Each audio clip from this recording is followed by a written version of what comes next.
Olá, seja bem-vindo! Hoje é quarta-feira, dia 2 de abril de 2025. Você acompanha agora as notícias da região e do mundo. Confira na edição de hoje. Passagem de ônibus pode subir. Prefeitura propõe 5,80 para a tarifa em Rio Grande. Ponte da Ilha dos Marinheiros. A estrutura está estabilizada, mas as obras continuam. E ainda, Dia Mundial do Autismo. Essas notícias você acompanha agora no Informe Região.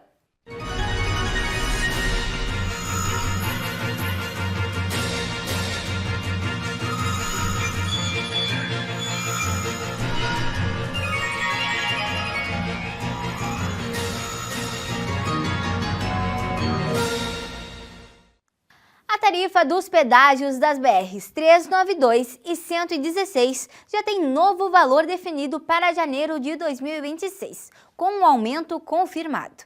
Mas com o fim do atual contrato, ainda não há definição sobre a próxima concessão das rodovias. Até que uma nova empresa assuma, o DENIT deve ficar responsável pela manutenção. Os detalhes você acompanha agora na reportagem. A medida aprovada pela ANTT foi publicada no Diário Oficial da União desta terça-feira. O valor para automóveis, que atualmente é de R$ 19,60, passará para R$ 22,20 a partir de janeiro de 2026, ano em que termina o atual contrato de concessão com a Ecovia Sul. O reajuste estará em vigor entre janeiro e março do próximo ano, quando se encerra o atual contrato. Até que uma nova empresa assuma o Polo Rodoviário Pelotas, o DENIT deverá assumir a manutenção das rodovias.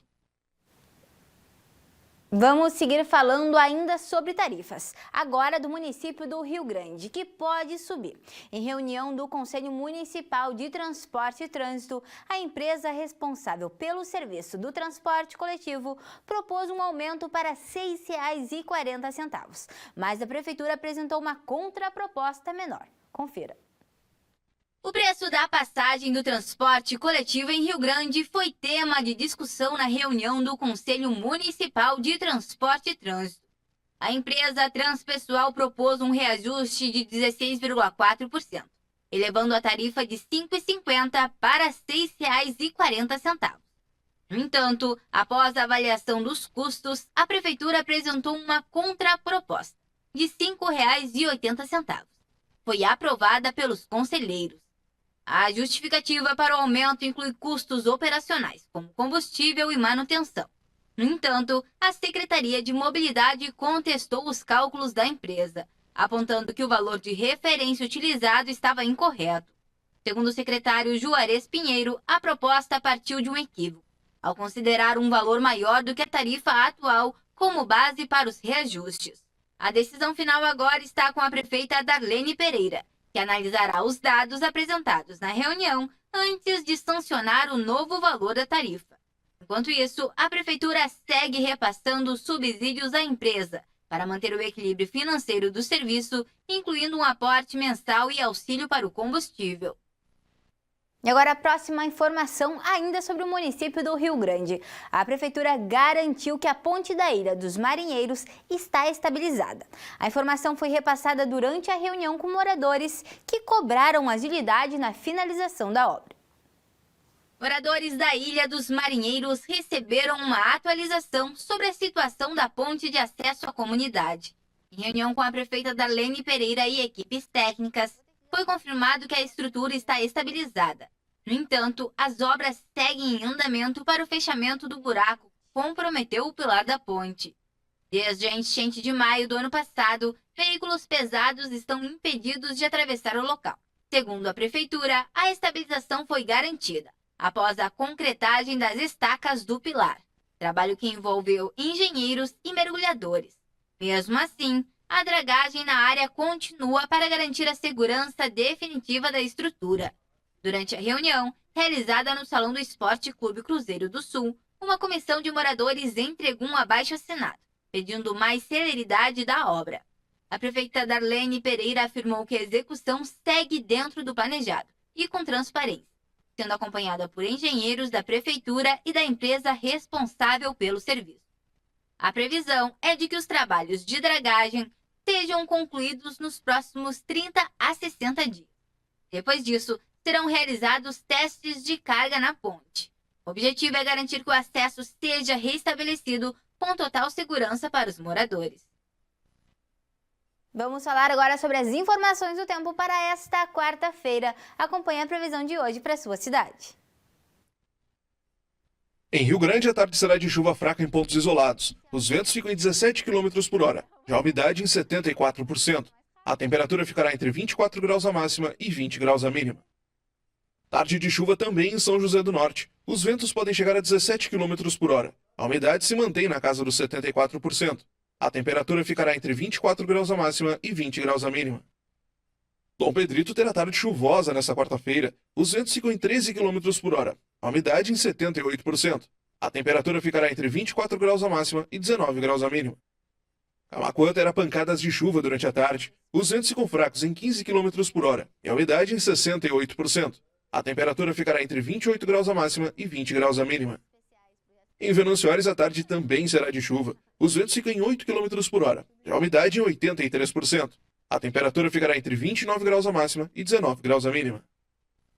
Estamos de volta com as informações importantes para quem busca oportunidades de emprego. Fique atento para as vagas desta quarta-feira, especialmente se você reside em Rio Grande.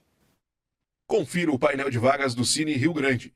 Armador de ferros, assistente comercial, consultor comercial, empregada doméstica, gerente operacional, inspetor de alarme, instalador de alarme, mecânico de caminhões, mecânico de máquinas industriais e caminhões, mestre fluvial, operador de empilhadeira de grande porte e operador de produção. Se você se interessou por alguma das vagas, compareça à agência do Cine em Rio Grande, na rua General Neto 373, no centro, portando o documento de identificação oficial com foto. O horário de atendimento é das 8 às 16 horas. Para mais informações, entre em contato pelos telefones 3232-1909, 3231-8637 ou 3232-6372. E agora a próxima informação. Os alunos de Direito da UFPEL tiveram uma experiência diferente no início do ano letivo. O Tribunal Regional Eleitoral do Rio Grande do Sul realizou uma sessão de julgamento dentro da universidade, mostrando na prática como funcionam os processos da Justiça Eleitoral. A atividade aconteceu na noite de terça-feira, no Salão de Atos da Faculdade de Direito da UFPEL. Durante a sessão, foram julgados casos reais de São José do Norte, Santa Vitória do Palmar e Pelotas. Mas, além da decisão dos desembargadores, o evento teve um caráter educativo, ajudando os estudantes a entender melhor o funcionamento do Tribunal Regional Eleitoral. A diretora da Faculdade de Direito, Annelise Correia, destacou que essa foi uma oportunidade única para os alunos. Puderam acompanhar de perto como um julgamento acontece. A sessão foi transmitida ao vivo pelo canal do TRE, no YouTube, permitindo que as pessoas acompanhassem o evento. E hoje é o Dia Mundial de Conscientização do Autismo, uma data para reforçar a importância do diagnóstico precoce e também da inclusão das pessoas autistas na sociedade. Apesar dos avanços, muitas famílias ainda enfrentam desafios para garantir o atendimento adequado. A pediatra e especialista no assunto, Luciana Lages, explica melhor sobre o tema. Criado pela ONU em 2007, o Dia Mundial de Conscientização do Autismo busca ampliar o debate sobre o transtorno e os desafios enfrentados por pessoas autistas e suas famílias. Diagnóstico precoce e o acesso à informação são essenciais para garantir qualidade de vida. A pediatra e especialista em autismo, Luciana Lages, falou sobre a importância dessa data. É um dia que a gente celebra, né, as conquistas e também a gente fala sobre o tema. Hoje é importante que a gente fale sobre o tema, as dificuldades também dessas famílias. Né? Então, quando foi criado esse dia, foi para isso, para que a gente traga esse tema que é cada vez mais prevalente no nosso meio, para que as famílias tenham voz e possam falar sobre isso. E celebrar também algumas das conquistas que essas famílias já tiveram, apesar de poucas, mas a gente tem que celebrar, né? Cada conquista que se tem, a gente celebra. Os primeiros sinais do autismo podem aparecer ainda nos primeiros anos de vida, mas o diagnóstico muitas vezes demora. A observação dos pais e cuidadores é fundamental para identificar sinais como dificuldade na comunicação e interação social. Luciana Lages explica os principais sinais de alerta. É a gente entender que a criança nasce autista e morre autista, ninguém vira autista, né? Então, os sinais eles são precoces. Muitas crianças elas vão ter já lá no nascimento uma dificuldade, por exemplo, de pegar o peito. Esse é um sinal precoce. Distúrbios de sono, pouca interação, não olhar no olho do cuidador ou da mãe na hora que está dando de mamar. Depois tem dificuldades motoras, demoram mais para segurar o pescoço, demoram mais para sentar. Aquele nenê bonzinho, sabe? Aquele que fica sentadinho ali, tá tudo bem, não gosta muito de colo. Isso é um sinal também, tá? Então, antes mesmo do atraso de linguagem, que hoje é o que todo mundo às vezes procura, esse atraso motor, essa falta de interação com o cuidador, isso é um sinal muito precoce, mais precoce até do que da fala. Além do diagnóstico precoce, a inclusão das pessoas autistas na sociedade ainda é um grande desafio. Barreiras no acesso à educação, ao trabalho e ao atendimento especializado dificultam a vida de muitas famílias. A especialista fala sobre o que pode ser feito para melhorar essa realidade.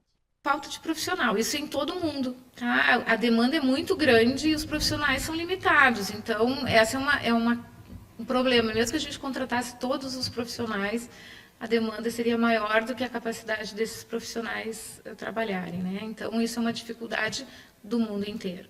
Segunda coisa, profissionais capacitados realmente, né? O diagnóstico muitas das vezes eu vejo que é tardio, porque o profissional que está na linha de frente não sabe, por exemplo, o que é autismo, né? E não sabe identificar esses sinais precoces.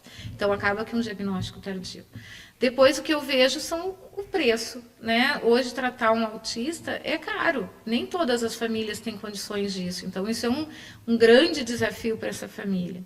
A conscientização e o respeito são fundamentais para tornar o mundo mais acessível e acolhedor para todos.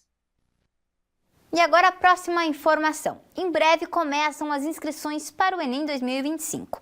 Os candidatos que não compareceram às provas do ano passado precisam justificar as ausências se quiserem solicitar a gratuidade da taxa de inscrição. O prazo para solicitação da isenção do pagamento da taxa de inscrição abre no dia 14 de abril e vai até às 23h59 do dia 25. Candidatos que faltaram a um dos dias ou não compareceram às aplicações em 2024 precisam justificar as ausências caso queiram solicitar a isenção. A justificativa deve ser feita de forma online, na página do participante do exame, utilizando o login do portal gov.br. Para ter direito de realizar a prova sem o pagamento da taxa, o participante precisa se enquadrar em um dos requisitos: estar matriculado na terceira série do ensino médio, este ano de 2025, em escola pública, quem fez todo o ensino médio em escola pública ou como bolsista integral na escola privada, estar em situação de vulnerabilidade socioeconômica por serem de família de baixa renda, ou ser participante do programa Pé de Meia do Ministério da Educação. Mudando agora de assunto, após relatos de consumidores sobre ardência e inflamação na gengiva, a Anvisa havia determinado a interdição temporária de um creme dental específico. Mas a Colgate apresentou recurso e conseguiu a liberação para a venda do produto. A empresa garante que o creme dental não oferece riscos à saúde. Saiba mais agora na reportagem. Na semana passada, a Agência Nacional de Vigilância Sanitária interditou temporariamente a venda do creme dental Clean Mint, da empresa Colgate, após consumidores relatarem sensações dolorosas, ardências e inflamação na gengiva. A empresa apresentou recurso e conseguiu a liberação para a comercialização do produto. Em nota, a Colgate afirma que o creme dental não oferece riscos à saúde dos consumidores, mas reconhece que algumas pessoas podem apresentar sensibilidade ao produto e se coloca à disposição para tratá-los. Entre os sintomas relatados estão lesões orais, como aftas, feridas e bolhas, problemas na língua, sensações dolorosas, como dor, ardência e queimação, inchaço nas amígdalas e nos lábios, sensação de dormência nos lábios e na boca e irritações gengivais. De acordo com a Anvisa, uma das possíveis causas dos sintomas é a inclusão do fluoreto de estanho na fórmula. A substância é usada para diminuir a prevalência da cárie. O Conselho Federal de Odontologia garante que o uso do fluoreto é comprovadamente eficaz e seguro. A agência recomenda que, caso os consumidores observem sinais de irritação, interrompa o uso do produto e notifique as reações através do site www.gov.br/Anvisa. E com essas informações, encerramos o Informe Região desta quarta-feira. Para você continuar com a gente, siga as nossas redes sociais.